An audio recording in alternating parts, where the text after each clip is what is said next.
Hello folks, this is Sula speaking. You are watching a video for Darkest Dungeon 2, and in particular for the third boss, or the boss of the third difficulty level here.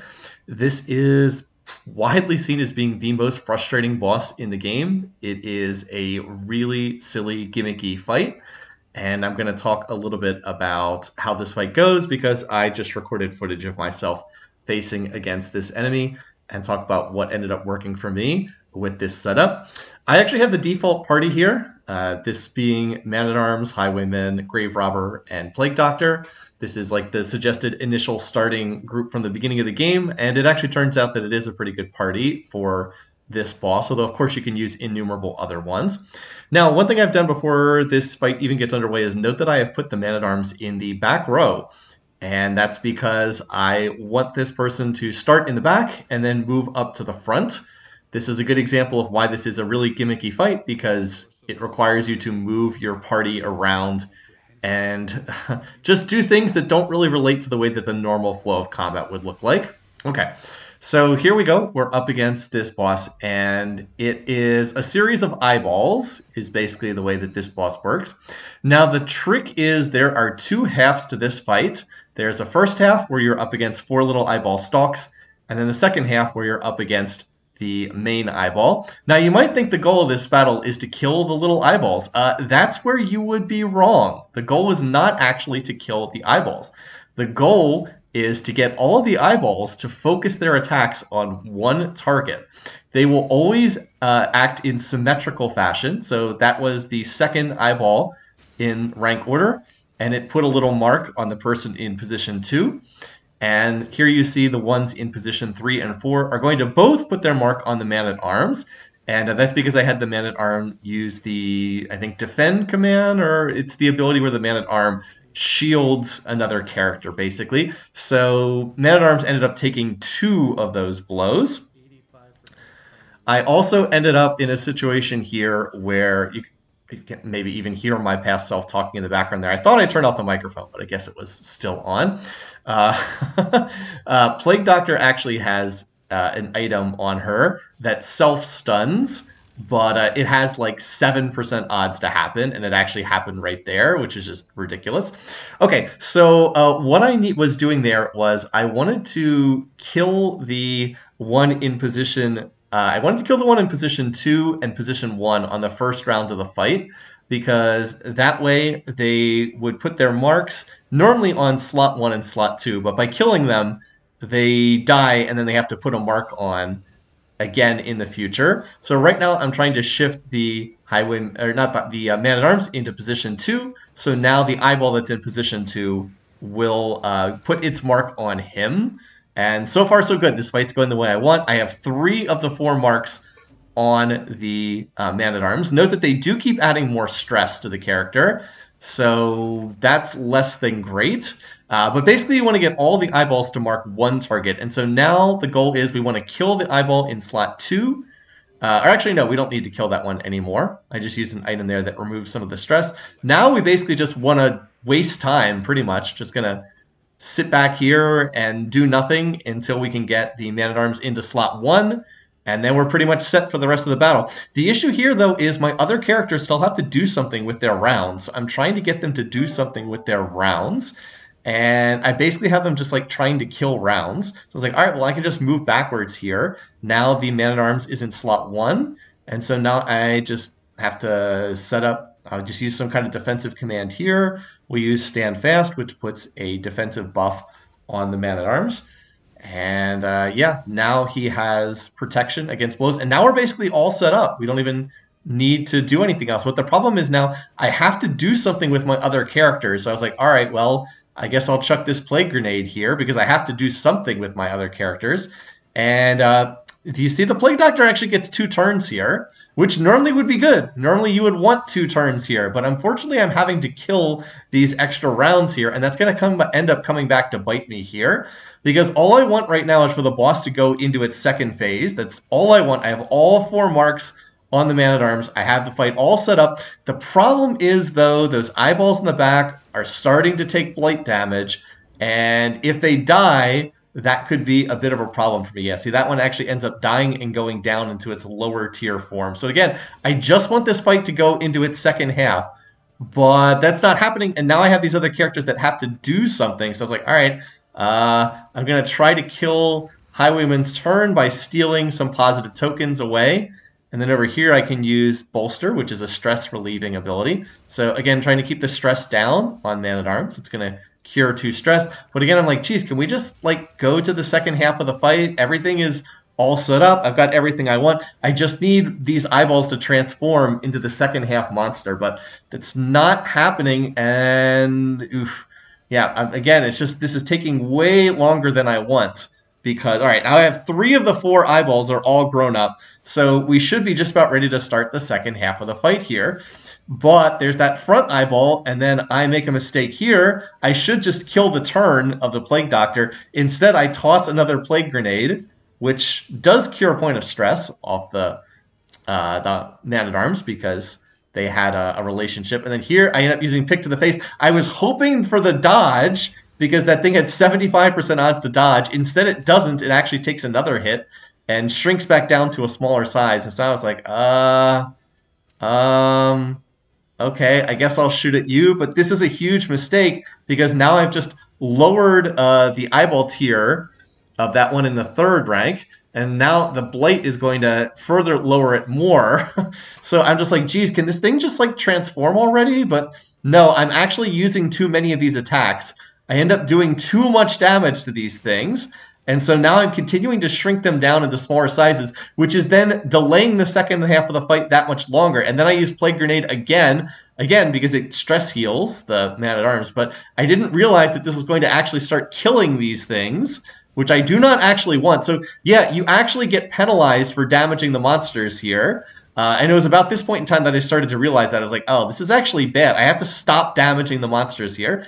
Again, note how stupid this boss fight is. You're actually penalized for damaging the monsters. Look at this.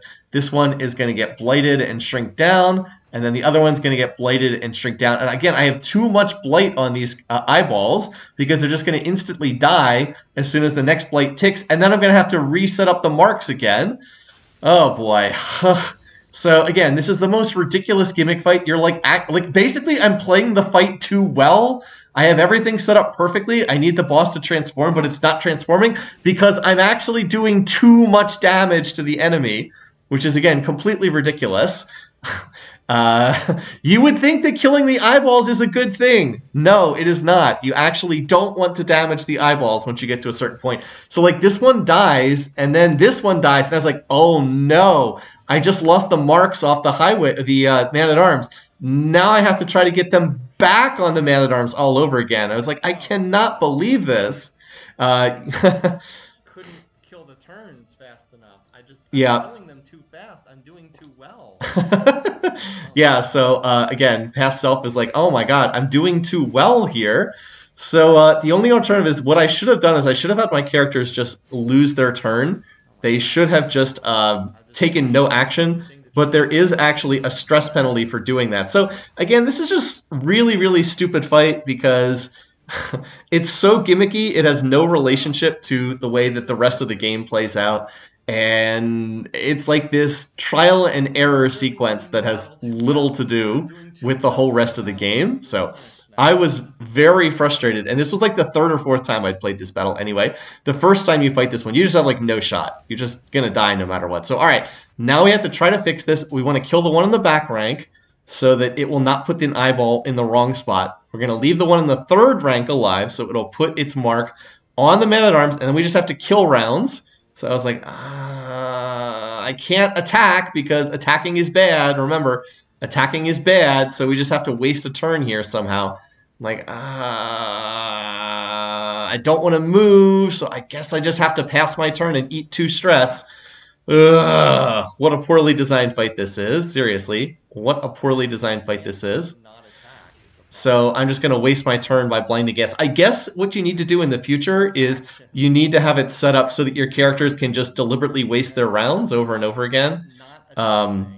Because it's really hard to have your characters just not do anything for a round. But if they do anything, they're actually going to get penalized. So, all right, we finally have the mark back on the Man-at-Arms. Now I just need to get the Man-at-Arms back in the back row again. Although, of course, I'm taking more damage and more stress while all this is going on. Really, really frustrating. But anyway, now we've got one in the back row, so now I just need to move Man-at-Arms into the back row, and then we should finally be set up here. I'm like, geez, I guess I just have to pass a turn again, just eat more stress again, because if I actually attack any of these things, it's going to be bad. So again, we want to get in the back row. Now we're finally set up again. Just need that one in the back row to put its mark on the Man-at-Arms as I continue eating more damage and more stress here. And then finally we should be set up. So yeah, I'm like, all right, I guess we'll use the Absinthe here just to kill a turn. Although I might have wanted that in the future. But here we go. Finally, the last mark is going to go on. Man-at-Arms. And then they're all transformed. And then finally, now we're in the second half of the fight. Like, look how ridiculous that setup was to try to get that. But I do have all of the marks in the right place. Okay, so here is the reason why you need to do that, because this boss uses its ability Limerus, which just does absolutely immense damage to whatever target gets hit. If you do not take care to set up these marks correctly, all 4 characters will be marked, and then this damage that is hitting the Man-at-Arms will just hit everybody. Okay, also I have to highlight what's going on here. So I have a trinket on the Plague Doctor that causes the Plague Doctor to have one of two things happen. Either there's 50% odds to get an extra turn, which is of course great, getting 2 turns in a row is amazing, or alternately 50% odds to self-stun. Now self-stun is of course terrible, but I was able to get 85% stun resistance on Plague Doctor. So that means that she basically the only way she gets self-stunned is she has to fail a 50% dice roll and then fail an 85% dice roll, which is, you know, not terribly likely. Failing an 85, failing a 50 and then failing an 85 is like 7% odds. But that's actually happened twice in this fight. It happened twice in 8 rounds. So yeah, that was pretty horrible luck, and now Plague Doctor's going to miss her next turn. Now I have to get the Man-at-Arms back into the front row again, and yes, that's what that attack does. It just did 72 damage. Yep. So imagine if that's happening to the whole party. Good news is I can use this item here. That'll get us out of potential death territory. And then I also have the chance to use this. I'm actually going to use the Plague Doctor's alternate heal, which you don't see that often. It's not one of her default abilities, because it removes negative tokens. This attack, by the way, not only deals incredible damage, it also applies vulnerability status, and it also is a healing debuff, so it's pretty silly overall. At this point, the fight just becomes a damage race. You just have to kill this boss before Limerus can kill everybody. Fortunately, I do have items set up ahead of time. That's one of my favorite items that gives a 75% health heal. And yeah, so I'm pretty much just going to focus on trying to kill this thing as quickly as possible. Good thing I had those dodge tokens, right? So that the big eye did not hit either the Highwayman or the Grave Robber. And then I still have this 50% heal token as well. But I'm trying to decide, do I want to get my protection up? All right, so I'm going to use Man-at-Arms ability that is blocks 75% of incoming damage. And then I'm actually looking, do I want to use Noxious Blast here? Noxious Blast deals more damage. But Plague Grenade actually heals some of the stress on the Man-at-Arms. So that's part of the reason why you're going to see me using that later on, because I have kind of a stress overload right now on Man-at-Arms, who's tanking all of these. I have a whole bunch of crit stuff on the Grave Robber. That's why she's critting. I think she has like 50% crit chance. So even though Thrown Dagger's base damage is not that amazing, once you stack up all that crit stuff, it starts to get pretty good. I definitely want to get the Highwayman out of the first rank, though, because I want him to be in the second rank where he can use Double Tap, which is a much better ability. By the way, just took a 4 stress right there. Had a whole bunch of horror stacks applied. But what I need to do now is get more defensive protection there. So we'll go ahead and use this. Stand fast. And at least now, finally, Man-at-Arms is back in the front row. Yeah, you can see when I have his protection in place, that attack does, 8 damage instead of 32? That's pretty good. And then I'm seeing all the stress. I was like, all right, well, you just use Plague Grenade instead, because that does heal a point of stress off of Man-at-Arms. And then we'll use another Plague Grenade as well. The damage is lower because this is a multi-target ability as opposed to Noxious Blast, which is a single-target ability. But I need to keep that stress down, if at all possible. All right, and then I'm going to take a stun there. The eyeball normally just hits whoever has the marks on them, but sometimes hits the other characters as well. So I'm still trying to figure this out. I was like, all right, I definitely need to use bolster here. That's a stress heal. So we're trying to keep the stress down, just trying to have Man-at-Arms continue tanking here. And now I can use double tap, which is going to do more damage than that slash. I mean, that attack's going to miss, but still going to do more damage. And again, I'm going to continue using Plague Grenade here. On the plus side, I've been hitting on more of these double turns. I've gotten double turns the last couple rounds in a row, which is really nice. Just keep stacking up more and more and more blight on this target, which is really nice. Yep. I'll take the 12 damage over taking the 48. That's certainly very nice. This boss does have very low resistance against dot effects, so it's very vulnerable to things like blight and burn and bleed. All of those are good options. And then I was like, aha, this thing put up a shield, so we'll use Pick to the Face, which ignores shields. Very nice. And then I might as well just double tap at this, even though it's not going to do that much damage. At least we can get rid of the shield. And then, all right, 3 more horror. I actually wanted to use the healing item here, the adrenaline tonic, but that was going to add a point of stress, and I was already at 9 out of 10, so that was not a possibility. Would have just caused another meltdown. So unfortunately, there wasn't much I could do there. And that means the resolve is going to be tested here, right? I think he's at 10 stress. Nope, actually still at 9. So again, I'm continuing to try to cure this. I think I should have, in retrospect, brought one more stress healing item. Would have been ideal for this fight. Because this thing is stacking up so much horror, it actually would have been good to bring some Laudanum, which is something that cures horror. I actually don't hit the crit that time, but this thing is just about dead. Unfortunately, Man-at-Arms has his resolve tested, and gets the meltdown. A little bit unfortunate, but at least the relations hit doesn't matter that much. And now I can actually pop the heal. Note that this only healed for 18 because there's so many healing debuffs on this character. It has minus 125% healing received. So yeah, it just makes it like impossible to keep one of these units alive forever. But we've gotten to the end. We're getting to the ending stage of this fight. Just about got this thing dead, and boom, it ends up dying to the blight. So goodbye, good riddance. This boss is a pain in my butt, and I am very glad that this one is gone. I really have been enjoying this game overall. I think that Darkest Dungeon 2 is a pretty well-designed game overall. And one of the things that I'm getting to the point is now that I'm more familiar with the game, I can do something that should be more fun, which is just like grab 4 random characters and just go out and see if you can beat it. But this was a real stumbling block. This boss is so unintuitive. There's no explanation on what you have to do. It's a puzzle, and if you get it wrong with no explanation, you just die. And, it's one thing if that happens when there's like a save point right next to you, but it takes 3 to 4 hours to get to this boss. And if you screw up like one tiny little detail, you have to go back to the beginning and do it all over again. So it is just an absolute pain in the butt. And I think I'm just going to play other difficulties than this one.